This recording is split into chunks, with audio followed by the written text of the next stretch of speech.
สึกเววาเคยมองหาความรักนั้นมันอยู่ที่ใดโลกใบใหญ่เหลือเกินมีผู้คนอยู่มากมายแต่หัวใจมันกลับเหงาขึ้นทุกทีแต่เมื่อฉันได้พบกับเธอสิ่งที่เธอให้ฉันไม่รู้มันคืออะไรโลกใบใหญ่ใบเดิมกลับไม่เคยต้องเหงาใจแค่ฉันนั้นยังมีเธออยู่ตรงนี้เธอเป็นมากกว่ารักเพราะเธอนั้นคือครึ่งชีวิตฉันใช้เวลาทั้งชีวิตเพื่อตามหาและรอคอยเธอมาแสนนานและสุดท้ายก็เจอว่าเธอคือทุกอย่างที่เติมเต็มหัวใจจากนี้ทุกลมหายใจฉันคือเธอ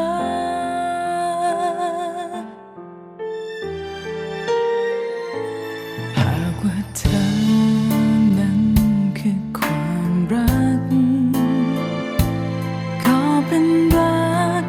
ที่ดีจนไม่มีคำบรรยายฉันโชคดีเหลือเกิน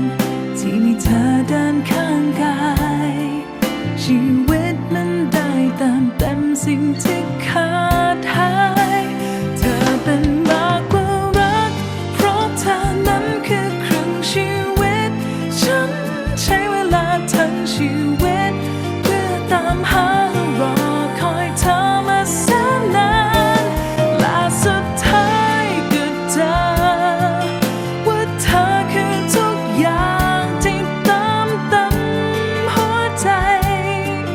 จากนี้ทุกลมหายใจฉันคือเธอ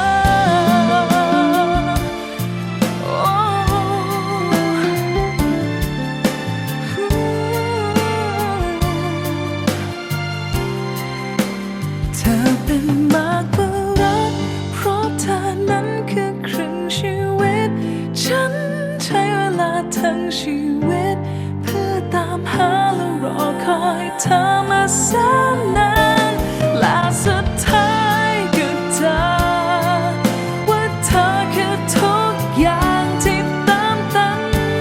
หัวใจจากนี้ทุกลมหายใจฉัน